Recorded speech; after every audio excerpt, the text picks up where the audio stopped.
Atos dos Apóstolos, capítulo 19.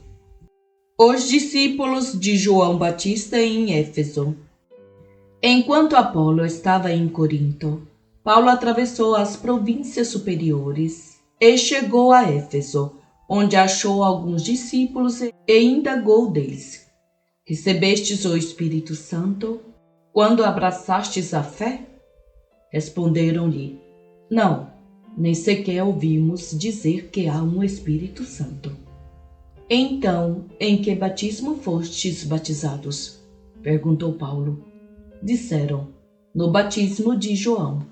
Paulo então replicou: João só dava um batismo de penitência, dizendo ao povo que cresce naquele que havia de vir depois dele, isto é, em Jesus. Ouvindo isso, foram batizados em nome do Senhor Jesus.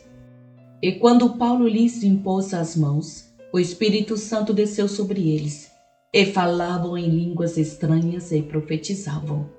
Eram ao todo uns 12 homens. Apostolado de Paulo em Éfeso.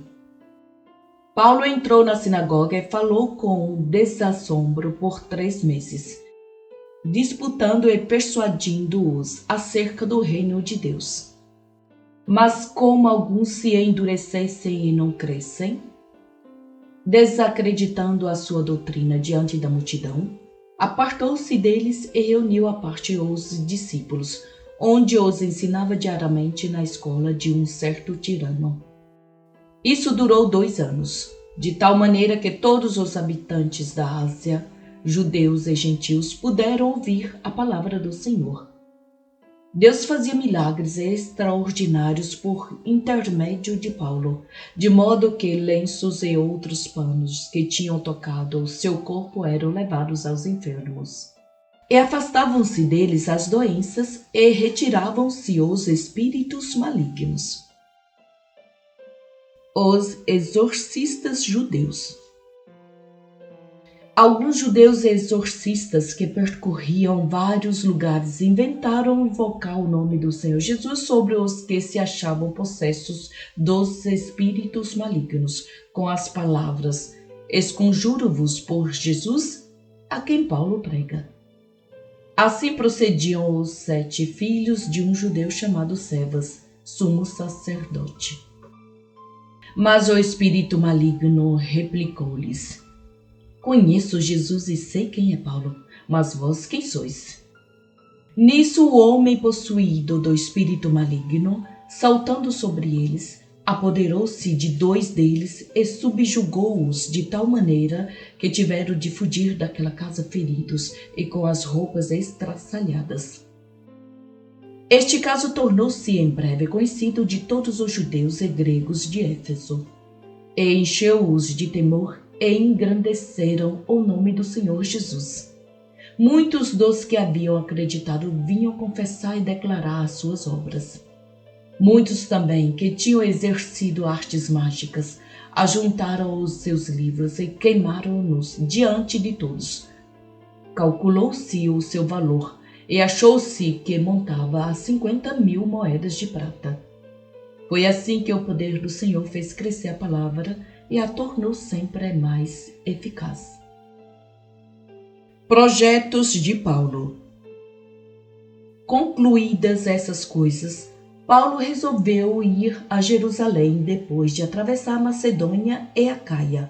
Depois de eu ter estado lá, disse ele, é necessário que veja também Roma. Enviou a Macedônia 2 dos seus auxiliares, Timóteo e Erasto, mas ele mesmo se demorou ainda por algum tempo na Ásia. Por esse tempo ocorreu um grande alvoroço a respeito do Evangelho. Tumulto dos ourives. Um ourives chamado Demétrio, que fazia de prata templozinhos de Ártemis, dava muito a ganhar aos artífices. Convocou-os, juntamente com os demais operários do mesmo ramo, e disse: Conheceis o lucro que nos resulta desta indústria. Ora, estáis vendo e ouvindo que não só em Éfeso, mas quase em toda a Ásia, esse Paulo tem persuadido e desencaminhado muita gente, dizendo que não são deuses os ídolos que são feitos por mãos de homens. Daí não somente há perigo de que essa nossa corporação caia em descrédito, como também que o templo da grande Ártemis seja desconsiderado e até mesmo seja despojado de sua majestade aquela que toda a Ásia e o mundo inteiro adoram. Essas palavras encheram-nos de ira e puseram-se a gritar: Viva Ártemis dos Efésios! A cidade alvoroçou-se e todos correram ao teatro, levando consigo Caio e Aristarco, macedônios e companheiros de Paulo. Paulo queria apresentar-se ao povo, mas os discípulos não o deixaram. Até alguns dos aciarcas, que eram seus amigos, enviaram-lhe recado, pedindo que não se aventurasse a ir ao teatro. Todos gritavam ao mesmo tempo.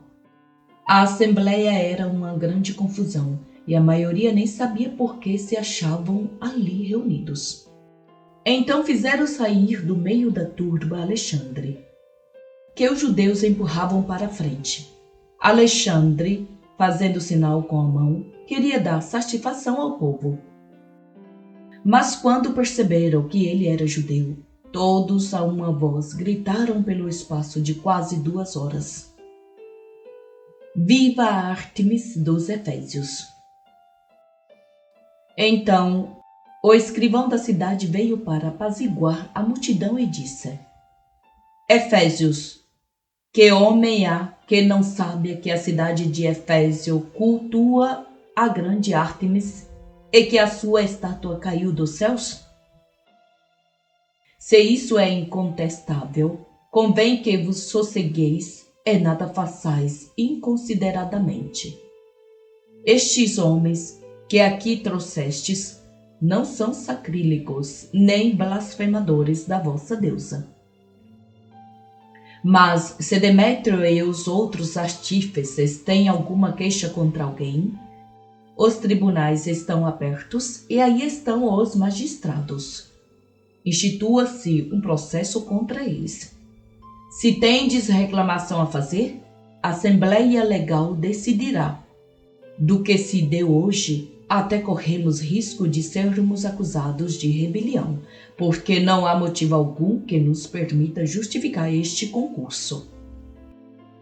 A essas palavras dissolveu-se a aglomeração.